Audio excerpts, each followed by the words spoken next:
So the cheetah layer, what the hell am I talking about?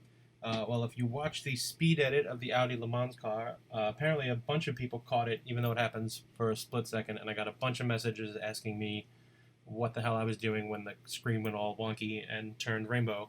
So I figured it would be a good time to make this video and show you exactly what that was. So let's get into this. What is the cheater layer or the helper layer, whatever it is you want to call it? It's a layer that I use it helps especially in highlight and shadow areas of your photo, stuff where that's either too bright or too dark, where you might miss stuff that you need to clone out or blend better, especially when you're using multiple lit um, frames like we do and stuff like this. So what you're going to do is you take a curves layer, put it at the top of your stack, make it look like an M.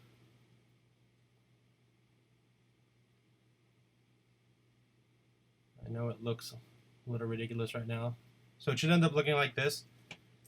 And the beauty of this is now, obviously this is finished, so it looks, you can't see the stuff I'm trying to show you. So as we go back and turn off a couple layers, you can see, so there's this.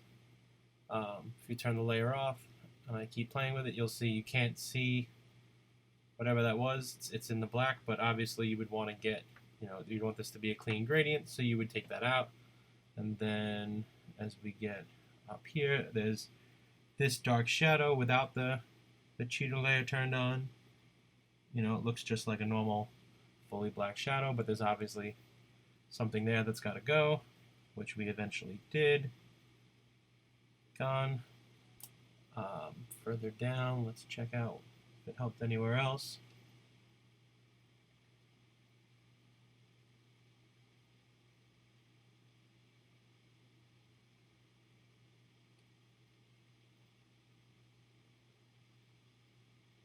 So here you go in the window. There's all this stuff that I took out.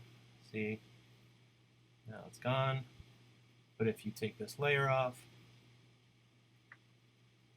you can't tell what was there and what needed to go, since it's too dark and it all blended in.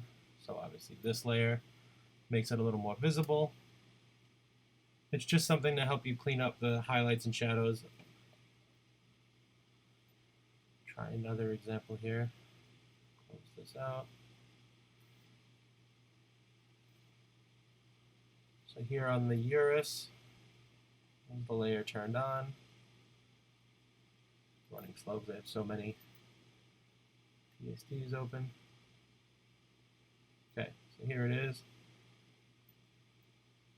And you can see this highlight, black down, and this. So the way I used it here is after the shot was lit, this door panel was a little too bright for me. So what happens is you can use turn this layer, the curves layer on, and use it to help you blend down. Just took the burn tool and burned this down until it was uniform and looked a little better. Obviously it helped. Took this down to an even exposure. Sometimes it'll help you in the clouds. Obviously I've done it already here, but you'll get little extra pieces of cloud when you blend frames. Maybe you forgot to erase it, or your mask didn't cover it, and then this will make it much more obvious to see where that would have happened. It also helps, there was stuff in these grills that obviously this is the way the shot was finished. So grills end up very dark. You can pop this on and it makes much easier to see what in here needs to be cloned out. Let's see if I can find that layer.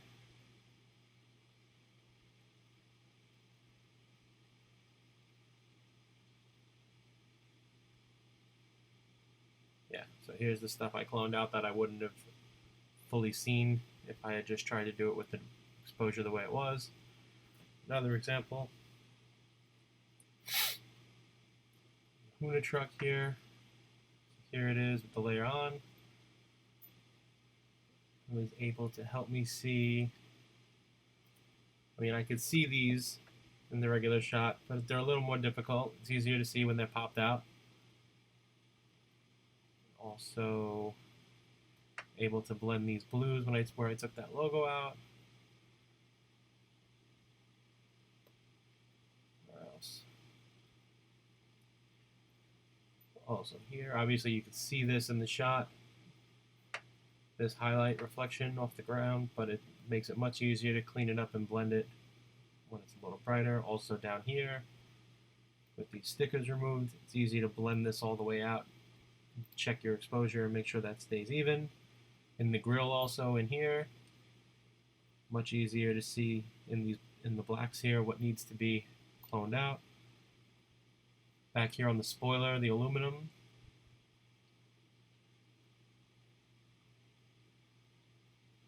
something that would have been,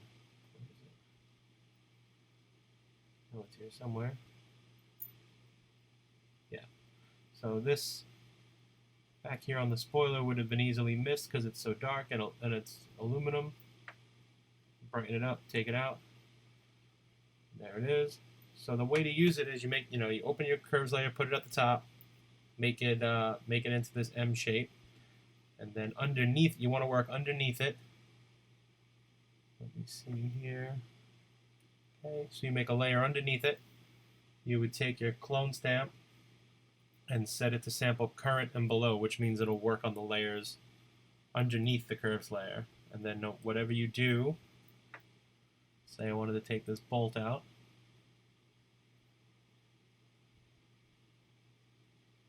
it'll work underneath the curves layer, and then you can turn the curves layer on and off to check what you're doing. Just like that. Here's another example of the RCR NASCAR. This is a shot of the frame with the body taken off and then the body put back on, so we could get this kind of X-ray effect to show the structure underneath the car. But anyway, so because we were combining a shot of just the frame and then with the body on, turn the layer on so we could see, we ended up with the shadows mixing down here, where it left, a couple inconsistencies in the shadow.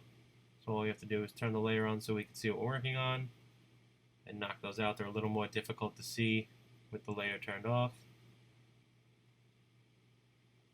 So what you're doing is just using this curves layer to help you see what's going on in your shadows and your highlights, and then sometimes in your blending when you're blending strobe layers, and then working underneath it by using your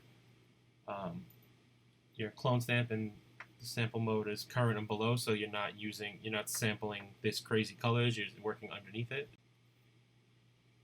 And then when you're done, you just shut the layer off or delete it, and you're finished. That's it. I hope you enjoyed this tip. I hope it helps you in your photo editing. And if you enjoy this, please click below and subscribe.